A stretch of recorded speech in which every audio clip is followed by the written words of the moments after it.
Boa noite, terra querida de Pedro. Boa noite, assinante do canal 19, TV Vila Imperial, a emissora da diversidade cultural, política e social de nossa cidade.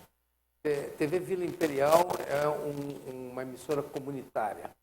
Estamos inaugurando praticamente hoje, ou a partir de ontem, se não me engano, o novo site, o novo sítio da TV Vila Imperial. Agora temos um endereço eletrônico, mais simples ainda, para que você possa acessar. Quem não tiver possibilidade de acessar a Tech Cable poderá assistir pela internet no endereço eletrônico que eu vou transmitir agora, tvi19.com. É um endereço bem simples, tvi19.com. Muito bem, boa noite ainda aos internautas que nos assistem em todos os cantos deste planeta azul, seja pela web, agora em tvi19.com, ou ainda pelas nossas postagens no YouTube, em youtube.com/Dossiê História, ou ainda pelas nossas anotações na página do Facebook, na fanpage do nosso programa no Facebook, facebook.com/Dossiê História. E boa noite, finalmente, aos telespectadores cativos e os eventuais que nos assistem, seja pela Tech Cable ou então pela própria internet. Programa ao vivo hoje, sexta-feira, dia 27 de outubro de 2017. O dia 27 de outubro na história. Hoje é o 300º dia do ano no calendário gregoriano. São 300 dias cravados que nós já vivemos no ano de 2017. Faltam apenas 65 dias para finalizar o ano de 2017. Muito bem, então vamos ver aqui os registros históricos do dia 27 de outubro na história, né? Temos em 1492, Cristóvão Colombo descobre a ilha de Cuba. Em 1505, morre Ivan, o grande duque de Moscou e o primeiro czar de todas as Rússias.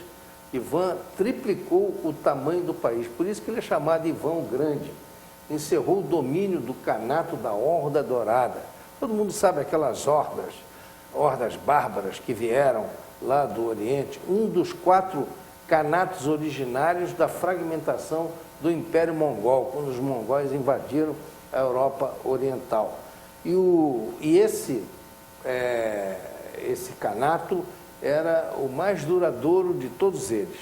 Abarcava a Rússia europeia, o Cazaquistão, a Ucrânia, parte da Bielorrússia, norte do Uzbequistão, a Sibéria Ocidental e uma parte da Romênia. O Kanato era uma monarquia eletiva e depois tornou-se hereditária. Durou aproximadamente 360 anos. Então, por isso que ele é chamado Ivan o Grande, porque foi ele que unificou esse território todo da Rússia e que depois virou União Soviética. Em 1553, temos Miguel Servet, médico espanhol, é queimado vivo em Genebra por ordem de Calvino. Também tivemos a Inquisição protestante na Europa, não foi só a Inquisição católica. Calvino era um teólogo cristão, católico, a princípio, e depois se converteu ao protestantismo, fundando um movimento religioso protestante conhecido por calvinismo. Em 1858, nasce o 26º presidente americano, Theodore Roosevelt, e falece em Nova York em 1919, enquanto dormia. Theo, como era conhecido politicamente, governou os Estados Unidos de 1901 a 1909, foram 2 períodos legislativos, e ainda pegou um finalzinho, ele era vice do presidente anterior, ele ainda, com o falecimento dele, ainda pegou um pedacinho do mandato do presidente anterior. Ele estabeleceu uma política externa que ficou conhecida como o Big Stick, o grande porrete, devido à frase "Speak softly and carry a big stick", fale com suavidade e tenha na mão um grande porrete. Era assim que ele administrava a política externa. Os presidentes americanos são muito mais ligados à política externa do que a política interna, que é mais parte dos governadores dos estados, é o sistema deles. Com essa política, ele fomentou o separatismo na Colômbia, formando grupos contra o governo central e conseguindo a separação do território onde é hoje o Panamá. A Colômbia não havia permitido que empresas americanas pudessem participar do consórcio que iria construir o canal do Panamá. Então, o que fez o TEL? Fomentou uma onda separatista naquela região do Panamá e acabou forçando a separação, constituiu um novo país e esse país ficou submetido aos caprichos dos americanos e ao do governo do TEL, onde os próprios americanos é que construíram o canal do Panamá.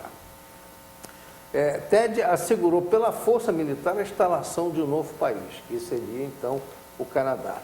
Ele também esteve no Brasil em 1914, depois que ele largou a presidência, ele concorreu mais uma vez, perdeu, e aí ele era naturalista também, e fez uma expedição à Amazônia, juntamente com Rondon. Ele chegou aqui, pediu ajuda ao governo brasileiro, então indicaram o Rondon, e o Rondon foi com ele. O Rondon não era muito simpático a ele, não. Tem até um tem até um livro sobre essa história que eu tenho, que conta em mínimos detalhes. Aí o Rondon escolheu o Rio da Dúvida. O Rondon tinha acabado de descobrir aquele território que virou Rondônia. E lá tinha o Rio da Dúvida que ele queria explorar, um rio caudaloso, cheio de... com muita corrente e tinha também cachoeiras e foi uma aventura. Este rio, posteriormente, ele é chamado Rio da Dúvida.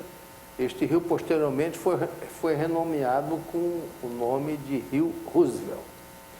Iniciaram a expedição em Cáceres, margem do Rio Paraguai, no Mato Grosso, e terminaram às margens do Rio da Dúvida. Roosevelt quase morreu nessa expedição. Teve malária, ele sentia fortes dores, parece que ele teve uma queda também.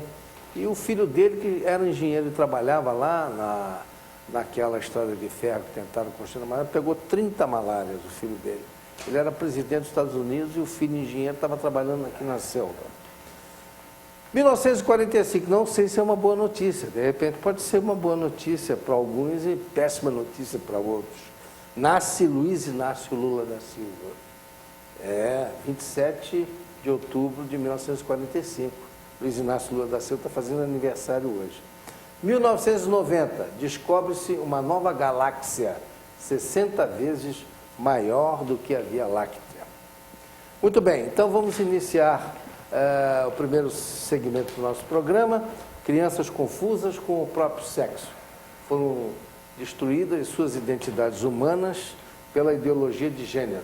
Vamos ver a explicação do professor Felipe Neri, que explica a manobra insidiosa também do governo brasileiro para impor a ideologia de gênero, que é verdadeira trapaça a despeito do Congresso Nacional, aliás, a despeito dos municípios, né? Recusaram, quase todos os municípios brasileiros recusaram a ideologia de gênero nos colégios. E agora o governo federal tenta, através do Ministério da Educação, impor a ideologia de gênero aos nossos filhos. E vamos ver então o vídeo e o professor como ele explica essa matéria. O número de crianças confusas sobre o próprio sexo está explodindo. E você, quer que o seu filho faça parte dessa estatística? Acredito que não, pois a ideologia de gênero desconstrói a identidade humana por onde ela passa. Você sabia que na Inglaterra, nos últimos 5 anos, subiu 1000% o número de crianças que se submetem a tratamento transgênero? E na Escócia, mais de 500% apenas nos últimos 4 anos? Isso não é por acaso. O número de crianças confusas a respeito do próprio sexo está explodindo nos países que promovem a ideologia de gênero em suas escolas. E por que isso? Simples. A ideologia de gênero afirma que ninguém nasce homem ou mulher, mas que cada um deve construir sua própria identidade. E se é assim, todas as crianças devem experimentar todas as formas de sexualidade possíveis até encontrarem um gênero para si mesmas. Como isso se daria? Através de materiais didáticos e uma nova pedagogia voltada para a desconstrução sexual. Sim, ideias têm consequências, e as consequências da ideologia de gênero promovem exatamente esta confusão, fazendo nossas crianças duvidarem de si mesmas na sala de aula, ambiente onde os pais estão cada vez mais ausentes e onde as crianças estão em fase de natural imaturidade e questionamento. O que muitos escondem é que existe uma verdadeira indústria do gênero por trás de toda essa confusão e que está organizada para destruir nossas famílias. Com certeza você já ouviu na televisão alguém dizer que a família é uma instituição antiquada, que os tempos mudaram e que precisamos abrir a cabeça. É porque não estão conseguindo mudar a cabeça da população que a estratégia de promover a ideologia de gênero nas escolas se tornou tão urgente para eles. Foi por isso que em 2014, quando o Congresso votou a proposta de Plano Nacional de Educação, deputados e senadores retiraram todas as referências à ideologia de gênero do seu texto, respeitando assim a vontade expressa do povo brasileiro que rejeita essa ideologia. Em 2015, quando chegou a hora de se votar os planos estaduais e municipais de educação, o MEC, atropelando a decisão do Congresso, tentou impor silenciosamente o gênero aos estados e municípios. Depois que o gênero já havia sido rejeitado pelo Congresso, por meio da Segunda Conferência Nacional de Educação, o CONAE 2014, o MEC produziu um documento que depois seria transmitido a todos os estados e municípios, definindo a questão do gênero como diretriz educativa, e ainda por cima, como se tivesse sido aprovado pelos deputados e senadores. A trapaça se encontra em inúmeras páginas do documento. Vamos dar apenas alguns exemplos. Na página 25, o MEC afirmava que a União, os estados e os municípios deveriam promover a diversidade de gênero. Veja, não estão falando em respeitar a diversidade de gênero, mas sim em promovê-la. Na página 36, você vai ler que os estados e municípios deveriam disseminar materiais pedagógicos que promovam a igualdade de gênero, orientação sexual e identidade de gênero. Na página 41, que estados e municípios deveriam desenvolver, garantir e executar anualmente nos sistemas de ensino fóruns de gênero. Na página 92, que estados e municípios deveriam ampliar os programas de formação dos professores sobre gênero, diversidade e orientação sexual. Mas vejam, assim como eu, milhares de pais e professores lutaram democraticamente contra o documento em nossas câmaras municipais. O movimento foi histórico e disse não a essa fraude. Cidade a cidade, a ideologia de gênero foi rejeitada dos planos de educação de quase todos os 6.000 municípios brasileiros. Era de se esperar que, após essa imensa pressão popular, o governo desistisse dessa ideia de introduzir à força o ensino da ideologia de gênero nas escolas do Brasil.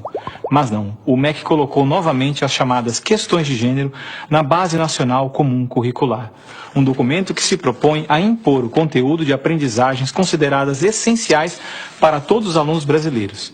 Se for aprovada, a base deverá ser implementada por todas as escolas do Brasil, não só na rede pública, mas também na rede privada. Na prática, o documento propõe os seguintes absurdos nas nossas escolas. Na página 159, está escrito que o professor de artes deve desenvolver as aulas discutindo experiências corporais, pessoais e coletivas, de modo a problematizar questões de gênero e corpo. Na página 165, se volta a dizer que o professor de artes deve refletir sobre as experiências pessoais e coletivas desenvolvidas em aula ou vivenciadas em outros contextos, de modo a problematizar questões de gênero, corpo e sexualidade. Na página 305, se estabelece que na área de ciências humanas, a diversidade de gênero deve ganhar especial destaque. E não para por aí. Na página 351, se estabelece que o professor de História coloque em destaque as temáticas voltadas para as questões de gênero. Na página 378, se estabelece que o professor de História trabalhe em aulas questões de gênero, anarquismo e protagonismo feminino, mostrando as transformações ocorridas no debate sobre as questões de gênero no Brasil durante o século XX. Vocês estão vendo? A ideologia de gênero está presente no documento, é explícito. E o governo brasileiro demonstra com isso ignorar a vontade popular. Se a base for aprovada, terá valor de lei e será obrigatória. A ideologia de gênero será imposta de forma autoritária como a única moral permitida, quer os pais queiram ou não. Mas o que diz a nossa Constituição?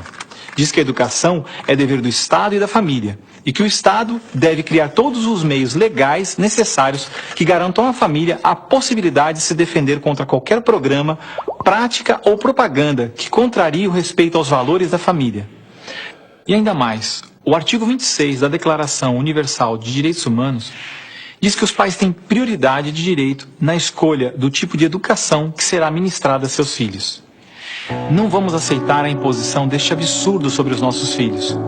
O governo pretende aprovar a Base Nacional Comum Curricular ainda este ano de 2017.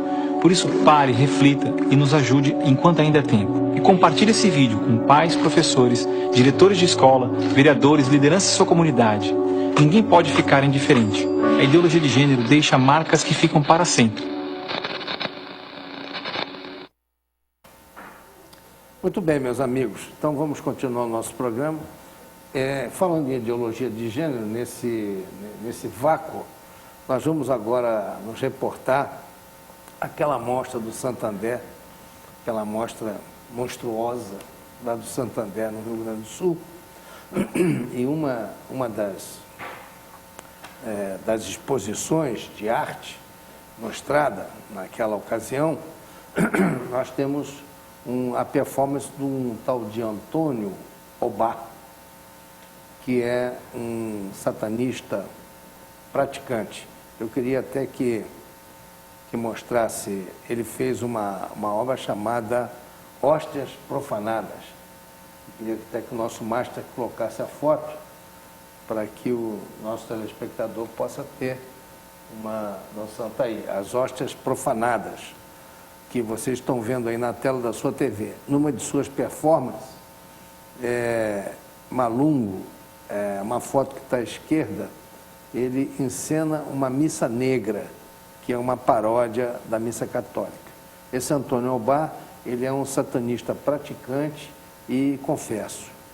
Agora nós vamos ver a foto do Ralador, que o Antônio Obá também faz uma outra performance. Gostaria que colocasse a foto do Antônio Obá na foto do Ralador. Isso. Ali o Antônio Obá denomina de transfiguração. Ele reduz a pó a imagem de gesso de Nossa Senhora Aparecida, padroeira do Brasil, Mãe de Deus, com um ralador, com o qual ele tapa a sua própria genitália. Ele está nu ali naquela performance. Esta é a arte do Santander, no Rio Grande do Sul. Temos ao lado, então, a Missa Negra, que é a outra foto que estava lá. E temos, por último, ali a Missa Negra, que é uma paródia que ele faz com a Missa Católica. Ele é um satanista declarado. E temos agora, também na performance dessa mostra, temos a foto das crianças no painel da pornografia. Vamos também apresentar essas fotos. Então, estamos lá, as crianças, que são crianças de menos de 10 anos, e atrás um painel pornográfico com cenas explícitas de sexo de toda forma e natureza. Então, essa é a amostra do Santander, lá no Rio Grande do Sul, aquela vergonha pornográfica e pornocênica que fizeram lá no Rio Grande do Sul. Muito bem, mas vamos falar de coisa boa. Mutatis mutandis, vamos falar de coisa boa. Hoje nós temos aqui um convidado que nos honra muito com a sua presença. O nosso tema de fundo hoje está relacionado às doenças cardíacas do idoso, a vulnerabilidade do paciente idoso, o efeito e a importância da atividade física e outras situações que envolvem o idoso.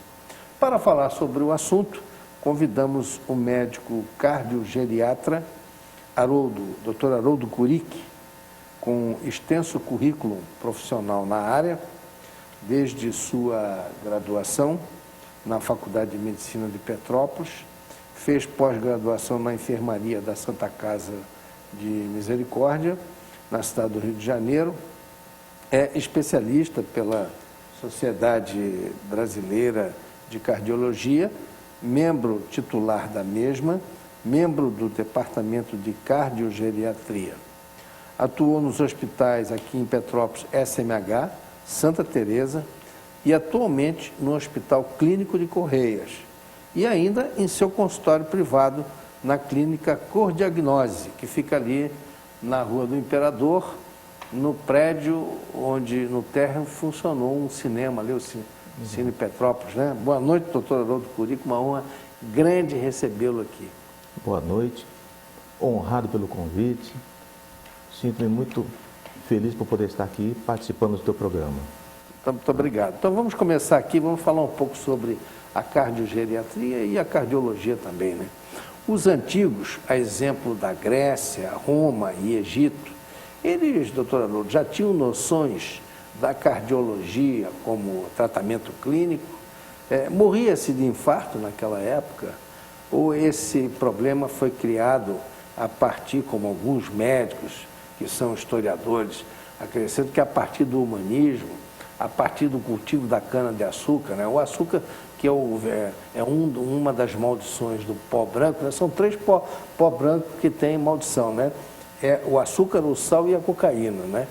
E a partir da implementação do açúcar, não mais como uma especiaria, mas em abundância, né? A partir da produção aqui na América do Sul, a população começou, a partir de 1500, 1600 propriamente, dos 400 anos para cá, começou a utilizar o açúcar em demasia, doce na comida e tal. E aí começaram algumas doenças, inclusive as doenças cardíacas e outras doenças degenerativas, começaram a partir do uso exagerado do sal e do açúcar. Então, eu pergunto se na antiguidade, onde não existia o açúcar, também havia esse tipo de problema, ou pelo comportamento do homem da época, que estava guerreando, sempre se preparando de forma atlética para poder segurar as barras da vida naquela época, ele não tinha esse tipo de problema. Na Idade Antiga, as pessoas morriam precocemente. Então, nem sempre se tinha a possibilidade de desenvolver as doenças. Mas a doença sempre existiu. Se tinha notícias do mal súbito, muitas das vezes não se tinha ainda a denominação infarto. As pessoas morriam subitamente e não se sabia por quê, né? Então, a medicina, ela evolui, ela não é uma ciência estática, ela está sempre em evolução, né? Acredita-se que a medicina tenha surgido na primeira dor. O homem que sentiu a primeira dor, o semelhante foi lá acudi-lo. Ali nascia a medicina, né? Então, hoje nós temos aí, por exemplo, o pai da medicina, Hipócrates. Nasceu ali na altura de 460 a.C. Só que a medicina, relatada nos papiros, tem registro ali há mais ou menos 6.000 anos atrás. Então, você vê que a medicina é uma coisa muito antiga. Só que a medicina atual, ela é calcada no que se chama medicina baseada em evidências. Ou seja, o médico passou a seguir uma série de diretrizes. A grosso modo, seria uma receita de bolo. Só que, o que acontece? Qual é o papel do médico?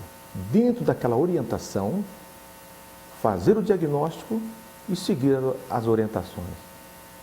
Então, hoje, isso é facilitado.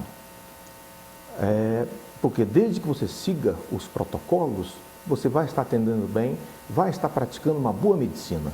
Os exames laboratoriais também ajudam muito. Sem sombra de dúvida. Isso aí também foi uma evolução. Só para você ter uma ideia, Prisco, a cardiologia, antes, ela se encontrava inserida na clínica médica. A medicina era basicamente 4 grandes áreas. Ginecologia e obstetrícia, clínica médica, cirurgia e pediatria. Na altura de 1920, começou a surgir a cardiologia. E de lá para cá, a evolução foi fantástica. Só para você ter uma ideia, esse ano eu faço 33 anos de formado. O que era uma verdade verdadeira que aprendemos na faculdade, deixou de ser logo depois.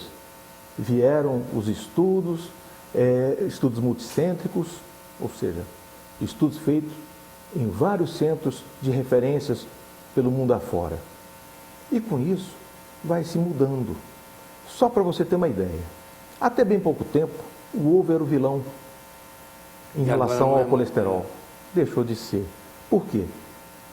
Se descobriu que o grande problema do colesterol é o nosso metabolismo, a culpa é do nosso organismo. Muito pouco que você comeu deixou de comer. É óbvio que não é a partir daí que você vai cometer abusos. Você não tem que sair, porque o ovo não é mais, vamos agora cair na gordura. Não, nada disso. Mas, da forma como o ovo foi tratado durante anos... Era como se fosse um vilão. Né? Sim, deixou de ser. Então, a medicina está sempre em evolução. Hoje se trabalha muito o metabolismo, né? Sim, Metabolismo é que é a chave. Sim, né? Existe já hoje especialistas nessa área. Então, a medicina hoje é toda fragmentada. Aí você vai me dizer, peraí, então o médico de família, aquele nosso antigo médico de família, que cuidava desde a criancinha até o idoso dentro de casa, aquele que sabia tudo. Não, ele fazia uma medicina geral. Com a fragmentação e a superespecialização, se pratica uma medicina hoje muito mais apurada. Então, o superespecialista, é óbvio, ele vai praticar uma medicina muito melhor do que aquele que faz o geral. Por isso que o homem também está vivendo mais, né?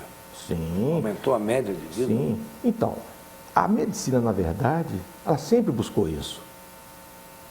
Ela sempre tentou buscar a cura de uma moléstia. É óbvio que o médico, né? Ele é o tempo todo tentando salvar. Quando ele não consegue salvar, ele tem que, pelo menos, amenizar o sofrimento. Ou seja, deixar com que o paciente parta com dignidade. Então, essa é a tônica hoje. E se buscando sempre a qualidade de vida, né? Até a véspera, né? Da morte. Sem dúvida, sem dúvida. Diz que o ideal é que a pessoa trabalhe até o dia antes. Até o dia antes, né? Sinal que ele teve saúde até o final. Isso. Né? Eu acho que hoje, a longevidade hoje tornou-se uma realidade. Lá quando a gente tinha uns 15 anos, uma pessoa de 50 já estava se sentindo idoso. Hoje não, com 50 a gente tem que continuar correndo. Não temos hoje condição de dizer, olha, fim de linha, cansado, de maneira alguma. Temos que continuar acelerando. Voltando aí na história da cardiologia, você estava comentando comigo em off, um pouco antes do programa, você viu o livro ali do Napoleão, e aí você falou que o primeiro cardiologista... Sim. Como é que é essa história? O médico do Napoleão era um clínico. Sim. Ele não tinha, nessa época ainda, uma formação em cardiologia. Sim. Era uma formação geral, mas ele se intitulou cardiologista. Então, se sabe que o primeiro cardiologista foi o médico do Napoleão. Muito bem.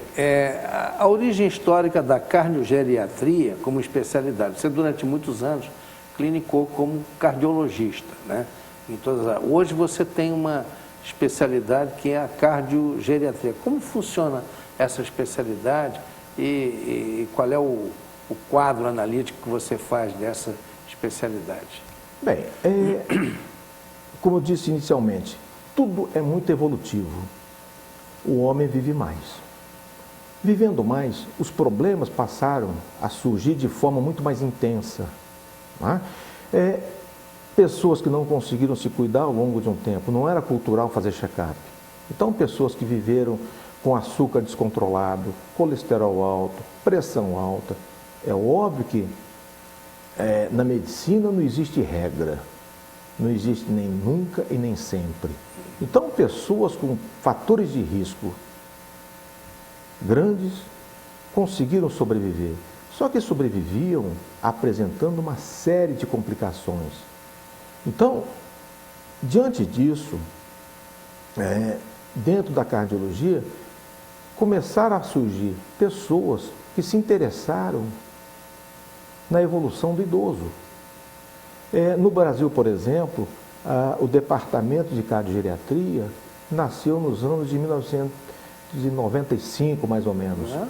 Sim, foi uma equipe de São Paulo, né, da Santa Casa e do atual INCOR, se reuniram e começaram a estudar a evolução do idoso. Então, dali nasceu grupo de estudos em cardiogeriatria. E depois, com o crescimento, né, subiu de patamar e virou um departamento dentro da sociedade brasileira. Então, hoje, já existe um congresso à parte de cardiogeriatria. Então, esse ano, por exemplo, realizado em São Paulo, o 14º Congresso de Cardiogeriatria. Então, é uma especialidade praticamente relativamente nova, né? Sim. Já existem cursos, né, de especialização. Né? Eu já acompanho há algum tempo a evolução do grupo e é uma coisa fantástica. Há 9 anos atrás, eu participei do primeiro congresso deles. Foi em Teresina. E nessa ocasião, alguns colegas acharam esquisito. Para que esse doido vai se despencar de Petrópolis para Teresina? Mas o que acontece? Ao longo de um tempo, eu comecei a ter contato, porque o idoso é um paciente à parte. Ele é diferente. Então, você tem que entender a língua que ele usa. Porque o idoso, muitas das vezes, é prolixo. Então, você tem que ter tempo para ele. Então, muitas das vezes, na correria do dia a dia, ele em casa está só. Então, ele vive uma certa solidão. Então, quando ele chega até o teu consultório, ele quer atenção. E aí ele quer conversar. Sim, e hoje, na correria que se vive, né, a medicina não é diferente de nenhuma outra profissão, também tem a correria. Então, o que acontece? Para você ouvir o idoso, você tem que ter, no mínimo, paciência. E olha só como é importante. Esse ano, durante uma apresentação de uma mesa num congresso europeu, o palestrante mostrando o quanto era importante você ouvir o teu paciente. Ouça o teu paciente, mostrando diagnósticos que foram dados a partir de detalhes que o paciente expôs durante a consulta. Muitas das vezes, você não precisa pedir uma chuva de exames. Porque ele já detectou no que ele conversou ali. Você foca no que você está buscando. E isto a partir de uma queixa, de uma fala. Então, muitas das vezes, é importante. E o idoso é mais detalhista, né? Sim. Então, isso chamou a atenção. Para você ver, num grande congresso, né, europeu, o palestrante colocou no final: ouça o teu paciente, ele dará o diagnóstico. Né? No momento em que a gama, o arsenal tecnológico hoje fala alto. Né? Porque se você entrar com um quadro qualquer no hospital, o que acontece? Hoje nós temos uma série de problemas, desde problemas jurídicos. Você deixa de dar um diagnóstico, meu amigo, vai ser um caos na tua vida. Não é? Então, você vai causar um caos na vida do paciente e você também vai viver um caos. Vai sofrer os reveses, Sim. Né? Dano moral, dano... Infelizmente. Dano material, dano físico. Sim. Né? Porque muitas das vezes a doença não aceita uma segunda chance. É verdade. Complica. E se complicar, você perdeu o teu paciente. Né? Agora, falando em idoso, nós temos hoje uma coisa que está muito em voga, que há uns anos atrás não se tinha. O sujeito com 55 anos, ele parava de fazer exercício, tinha medo de fazer exercício. Então, hoje em dia se acopla, muita gente vê nas academias a frequência hoje alta e assídua dos idosos, alguns até que são corredores, outros que têm extrema deficiência, até têm dificuldade de andar, mas estão lá fazendo exercício. Né? Então, esse é um tema que nós vamos tocar agora nesse segmento do programa. Mas antes, eu tenho aqui um link do Delfim Neto. Lembra dele, né? Que foi o Sim. ministro da Economia. O Delfim Neto, ele deu uma entrevista ao Dávila, na Globo News, há pouco tempo. E o Dávila, no final da entrevista, falou: pois é, ministro, o senhor está com 93 anos e está bem de saúde e tal, e o senhor nunca fez exercício, né? Aí ele pegou e deu uma resposta. Nós vamos ver essa resposta do Delfim Neto e depois nós voltamos a comentar aqui. Um sujeito com 89 anos, se for pessimista, é um cretino. Eu tenho provado, tenho demonstrado ao pessoal da USP que é das piores coisas para a tua sobrevivência é a ginástica. Está cada vez mais provado que o coração é um músculo. Quando você nasce, ele vai bater 1.432 vezes, 729, 226 vezes. Quando chegar nisso, o músculo para. Cada vez que eu dou uma corrida, eu consumo muito mais. Quer dizer, eu estou encurtando a minha vida. Pode ver, grandes atletas são de vida curta. Porque desperdiçaram correndo. Podiam ter feito coisas muito mais agradáveis. Muito bem. Então, o que o Delfim Neto quis dizer é o seguinte, que nós temos X batidas do coração e quando chegar naquela última batida, fazendo exercício ou não fazendo exercício, o organismo pifa. É como se te desligasse da tomada. É isso mesmo, doutor Haroldo? Não dá para a gente afirmar dessa maneira, né? Hoje, por exemplo, conforme eu te falei, tudo muda. Então, a gente não pode chegar aqui e ser taxativo, mas nesse primeiro momento não dá para aceitar isso, tá? Então, veja bem, hoje se prega muito qualidade de vida e, ao mesmo tempo, se discute muita fragilidade. Isso que você falou, nós temos idosos maratonistas e tem um aí que ele começou a correr há 10 anos. Então, ele começou a correr aos 70 e hoje, aos 80 e alguma coisa, ele continua participando de maratona. Teve um aí, outro dia, eu vi uma reportagem, ele cruzando a linha de chegada com a esposa, os dois velhinhos.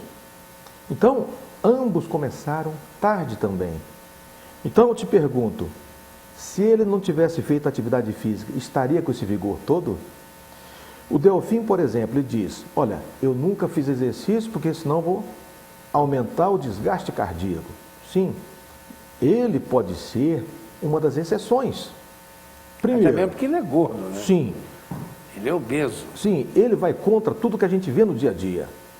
O nosso idoso, aquele que está com 90, 95 anos, ele é esbelto. Ele chega a ser seco. Então, o Delfim, na característica física dele, ele vai contra. Então, ele pode ser uma exceção. E aí, ele se apega a isso. E é muito frequente isso, o paciente fazer uma colocação em benefício próprio. Então, ele diz: eu não faço porque o coração meu vai pifar antes da hora. Não, não é por aí. Então, a atividade física é interessante sim. Você quer ver? Nos anos 80, foi o boom das academias. E naquele momento, o que era dito? O fulaninho se encontra na academia porque ele não tem o que fazer, ele tem tempo de sobra. O nosso vulgo preguiçoso. Ele não tinha o que fazer, ele ia para a academia. Só que isso mostrou ao longo de um tempo que a qualidade de vida daquele cidadão estava muito melhor do que aquele que dizia: eu trabalho, eu não tenho tempo de ir para a academia, eu trabalho de sol a sol e continuo trabalhando de noite em casa. Esses complicavam, esses infartavam mais do que os que não faziam, os que faziam exercício. Então, por aí você vê, olha a importância. Quer dizer, é um estudo analítico, né? Sim. Que ao longo desses anos todos isso foi feito e se comprovou, né? Exatamente. Agora, essa coisa do desgaste do coração também, que o Delfim estava se reportando, é muito também do atleta de alta performance, né? E com relação a esse, cujo treinamento é especial, o desgaste é grande, com relação a esse é que a média de vida... Sim, porque muitas das vezes, vamos colocar aqui no nosso dia a dia, é frequente a gente ouvir: fulano trabalhou uma vida inteira. Quando se aposentou, caiu doente. Por quê? Porque ele interrompe todas as atividades. A sua cabeça não estava preparada. Então ali o indivíduo cai em depressão e uma série de outras situações que vão levar ao declínio. Aí não tem jeito. Então, veja só, o atleta de alta performance, é muito comum você ver o indivíduo parar de vez, ele aposenta ao pé da letra. Mas você vê outros que não param de exercitar. Você quer ver um exemplo? Teve o levantador da seleção brasileira de vôlei, Maurício. Ele já aposentou, mas ele continua mantendo o treinamento dele. Você vê que ele está magro, pode ver. Se aparecer em qualquer entrevista, você vai ver que ele continua magro. Ele não ganhou peso.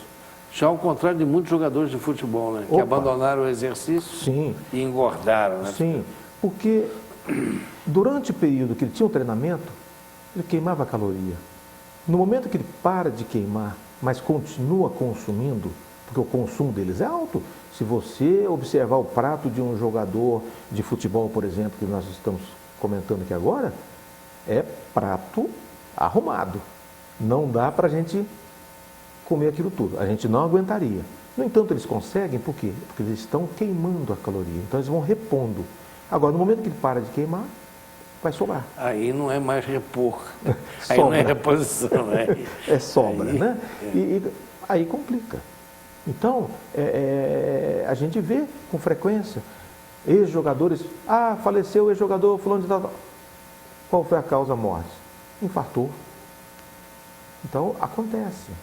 Agora, procedimentos de exercício para idosos, tem alguma receita especial? Tem alguma... Olha, a princípio, análise? Sim, a princípio, qual é a finalidade desse exercício para o idoso? O idoso, uma das grandes complicações do idoso qual é? É a temida fratura de colo de fêmur, queda. Né? Qual é o idoso que nunca caiu? No dia a dia a gente observa isso. Mas a fratura de colo de fêmur é o que leva o nosso idoso embora com frequência. São 3. É tombo, diarreia e gripe. São 3 coisas que, se a gente trabalhar um pouquinho... São vulnerabilidades. Sim, você consegue amenizar o risco. Então, a atividade física vai fazer com que o indivíduo mantenha o tônus muscular, mantenha o reflexo. Então, tropeçou, ele não vai cair fácil.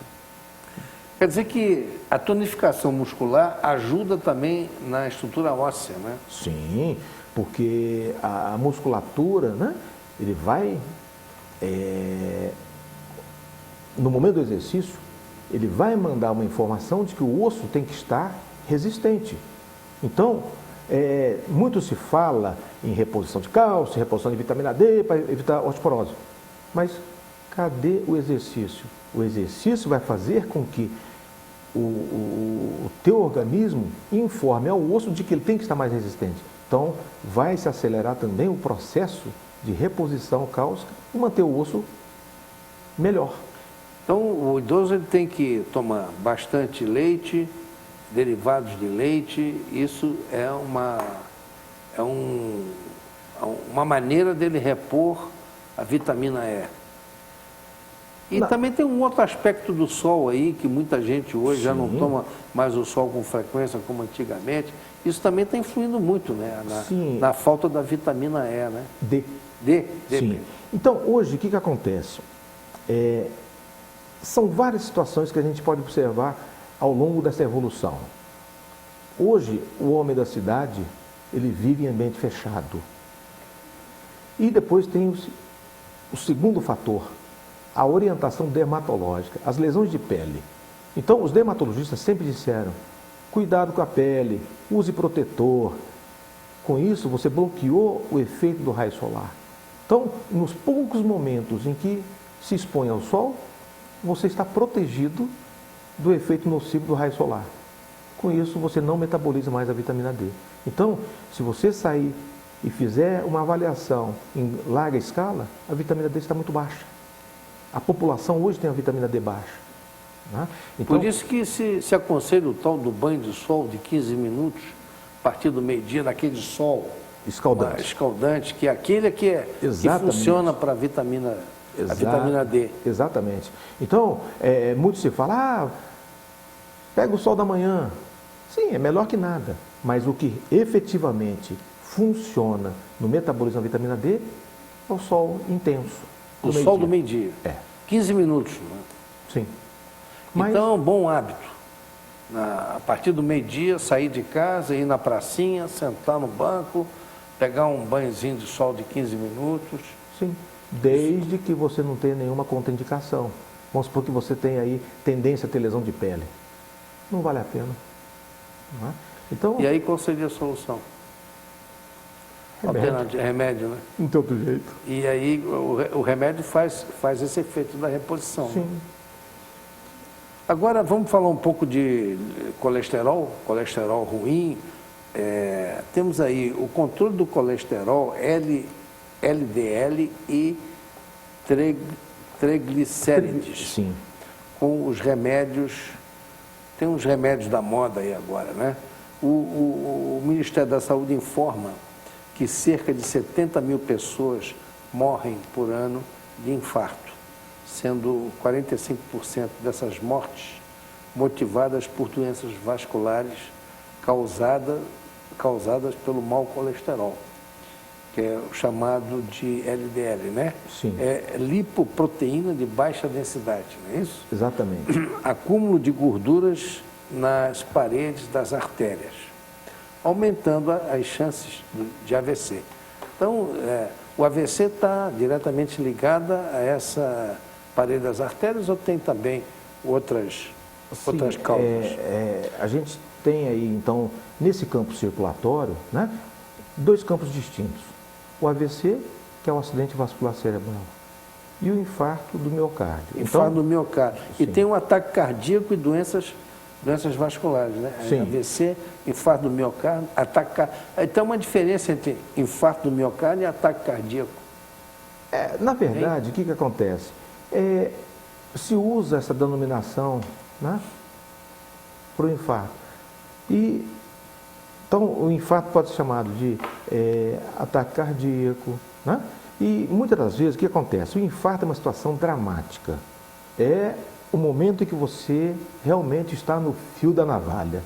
Você tem pouco tempo para resolver a tua vida, né? O infarto é a obstrução das artérias. Sim, uma obstrução da artéria. Então, no passado, se achava que para você infartar, aquela placa que você tem na sua coronária teria que crescer até o dia que aquilo ia obstruir totalmente o vaso. Hoje se sabe que você infarta até com pequenas placas. O que acontece? Uma pequena placa instabiliza, ela libera uma substância que produz um coágulo. Então, naquele momento, a circulação do sangue para o músculo cardíaco é interrompido. Ali leva à morte da célula cardíaca e, consequentemente, disfunção e arritmia. O que mata no infarto é a arritmia. Né? Todo mundo acha que, não, o coração parou. Sim, mas parou por quê? Parou por arritmia. E aí, nesse momento, o indivíduo vai ao óbito. É a temida morte súbita. E a isquemia? A isquemia é o sofrimento do músculo cardíaco, ou isquemia cerebral, isquemia da massa cerebral. Falta de oxigênio? Não chegando o sangue, porque o sangue é quem leva o oxigênio, leva os nutrientes, né? E é o responsável, ele é o carreador. Então, o que acontece?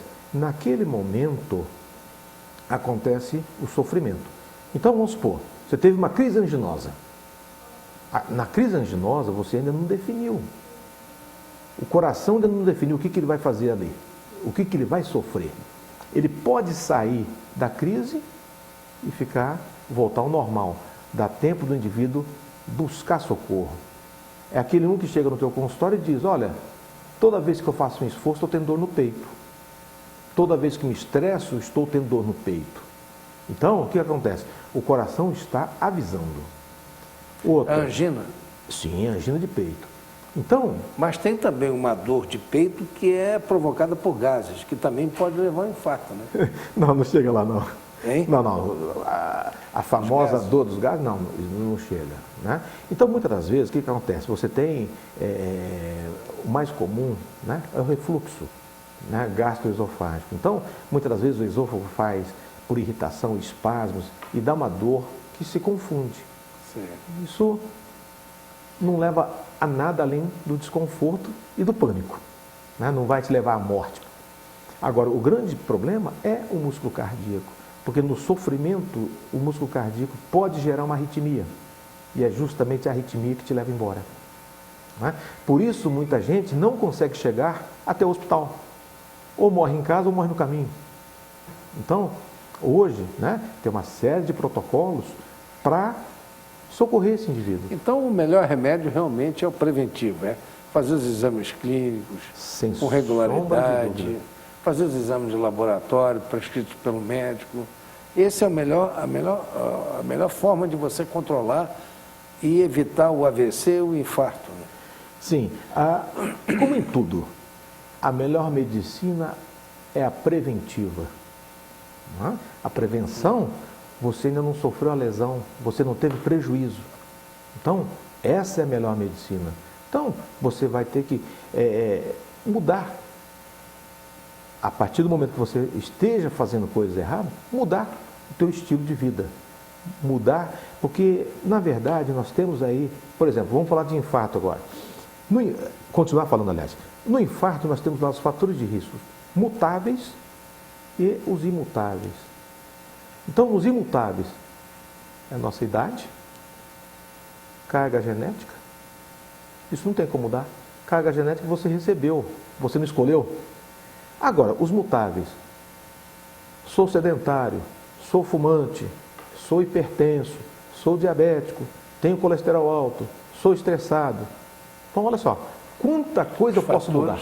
Os fatores mutáveis são muito mais. Então, a gente tem a obrigação de mudar se a gente quiser ter uma velhice saudável. Beleza. Agora, para a gente fechar, vacinas e antibióticos. Também um problema, né? Hoje, muita gente acusa que tomou a vacina para gripe, para isso que a vacina não fez efeito. Isso é um equívoco ou é uma realidade? E também tem o abuso do antibiótico que fez com que muitos pacientes perdessem a sua capacidade de defesa orgânica, né? Sim. Então, veja bem, esse relato é muito comum. Né? Então, tem gente que até brinca. Essa vacina, porque geralmente o que acontece? Existe uma faixa etária que eles têm direito a tomar vacina. Abaixo dessa faixa etária, só em casos especiais, com indicação médica. Né? Então, isso é disponibilizado pela saúde pública. Bem, é muito comum o idosozinho chegar e dizer: tomei a vacina e peguei a gripe. O que acontece? As gripes comuns, as corriqueiras, ele vai pegar. Aquela vacina, ela é específica para algumas cepas que complicam. Então, por isso, o idoso fica protegido. Agora, as gripes comuns, ele vai pegar. Então, é bom que ele tome sempre a vacina, né? Sim, é recomendado. A não ser que ele tenha ali algum histórico de alergia. Aí não vale a pena. O risco é maior do que o benefício, aí não adianta.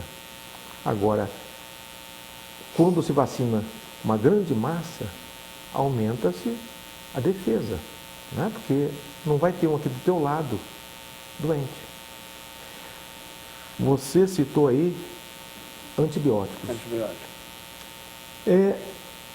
Uma medida acertada que, ao nosso ver, trouxe benefício é a dificuldade do paciente comprar antibiótico à vontade. Antes era assim, o indivíduo, peguei um vento, estou com a garganta irritada. Ele não tinha nem indicação de antibiótico, mas ele ia na farmácia, comprava antibiótico e tomava. Ah, eu vou fazer qualquer coisa que possa acontecer, tomava antibiótico. Com isso, ele selecionava a bactéria. Na verdade, o que vem a ser o uso do antibiótico? É criar uma condição hostil para que a bactéria agressora não sobreviva. Vamos exemplificar.